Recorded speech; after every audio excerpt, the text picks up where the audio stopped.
Hi, I'm Anthony O'Flynn. I'm here to assist you in transforming your inner landscape and support you on your journey of awakening. How do we connect to our multidimensional self? How do we experience this reality in our day-to-day life? This is the topic that many people are asking about at the moment. There's a huge buzz around these words in the awakening community, and we really need some clarity, some coherence in a strategy to actually make this a reality. If it's a process of transformation, we need to understand what we are required to do, where we're required to do, and most significantly, how we're supposed to do this.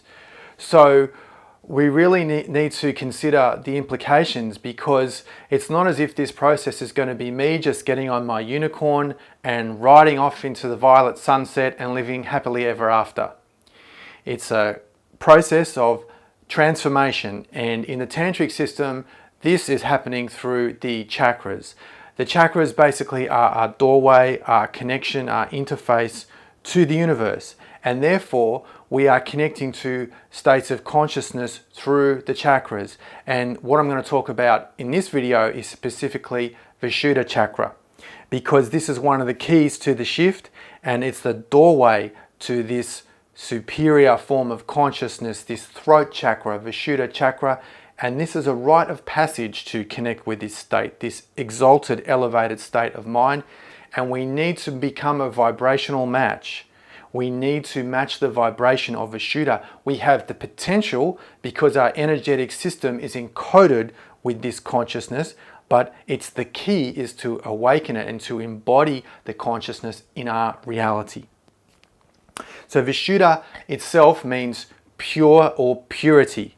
It has 16 spokes or petals. It's related with hearing and also the thyroid gland. So it's very important for women to harmonize, activate this chakra, because of so many thyroid issues in today's society. So it's critical to energize and harmonize this. Also related with the Akashic records. So it's basically having the construction of everything that has happened, that is happening, that will happen. Vast concept, but it is locked in the sense that we need to have this vibrational match, this exalted way of being, to actually access it. So obviously intuition, the real intuition, is part of the consciousness related with Vishuddha chakra, not the knowing of the heart or the guidance of the heart. That's something else which I'll come to in another video. But when we think of people that could project into Akasha, had this profound integration into prophecy, people like Nostradamus, like Edgar Cayce, like Mother Shipton, the big ones, they all had something very special to be able to foresee the future for real and have this prophecy. It's related with Vishuddha chakra. Significantly in regard to the shift, we have this displacement in space and time that is also connected to Vishuddha chakra. Our current experience of time on this planet, with past, present and future, this linear experience is effectively transformed in Vishuddha chakra, where the past, present and future are all occurring simultaneously. So we are also having this complete altered experience of what time exactly is, and also space. The idea of bilocation, the fact that when we're here we feel we're locked down into one particular area, one zone, this ability to move through both time and space is dramatically altered through the activation of Vishuddha chakra, and it creates a complete dislocation through the time-space vortex that we currently experience. Now, when we think of the transformation of Gaia herself, that the earth is shifting in vibration, that's also relevant for the conversation around Vishuddha chakra, because Vishuddha chakra embodies the transformation of the elements themselves. And by that, I mean that the earth dissolves into the water element dissolves into the fire element, and the fire element dissolves into the air element, and the air element dissolving into the ether, this matter that pervades. And so we have this dissolving of the elements, which is possibly part of this transformation that Gaia herself is undergoing. We also have the connection to knowledge. and through knowledge can lead us to wisdom. And this is something that is very important in so much confusion in this awakening community today, that we have the correct information, that we have this knowledge that gives us a clear path, a true path to experience this reality of the paradigm shift. We also, of course, have speech related to this body, this area of the body, which is connected to Vishuddha chakra. So some singers have a very, very open Vishuddha chakra. Classical singers, for example, this exalted way of using speech.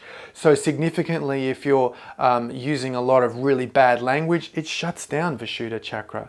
It's very intolerant, Vishuddha chakra. It doesn't tolerate the impurities of modern living that much. So we need to be very aware of how we integrate ourselves in order to keep Vishuddha chakra open, clean, pure. If we're a real malicious person going around backstabbing, gossiping about people all the time, simply closes Vishuddha chakra. Now who's responsible for that?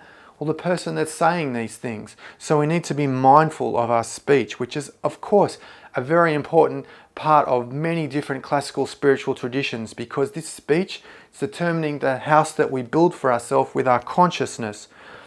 Mercury is also related with Vishuddha chakra, this planet of communication, planet of speech, and also Jupiter, planet of wisdom, the teacher, this expanded Jupiterian approach to knowledge and ultimately to wisdom. And of course, sacred geometry is also connected to Vishuddha chakra, this idea of ratios, proportions, this divine symmetry, this divine integration into the reality, making shapes and geometry itself through mathematics, also connected to Vishuddha chakra. And music, divine music, not sort of like this lower hard rap music or thrash music or really hard rock music, but some exalted forms of music, such as some of the music that Vangelis has composed, some of the music Jean-Michel Jarre has composed, some classical music having this very fast, very high vibration which resonates at the frequency of Vishuddha. Vishuddha also has this nectar of immortality, which is part of much of the arena of conversation about this immortality of humanity as we go through this shift. It has this connection to this, which I won't go into in this video, but just keep it in mind. There is this relationship between this divine nectar, this Amrita, and Vishuddha chakra. So it's a very sublime state of consciousness. It's a very vast sphere of consciousness, Vishuddha chakra, taking us into vast spheres of existence. And I'll be documenting more in the next video of the altered states of space and time which are now becoming more apparent. And I'll be sharing from my own experience as what this means and how it's connected to Vishuddha chakra, and giving some tips on what to do. Next video is an important one. Stay tuned for that. And if you're watching this, you are the shift.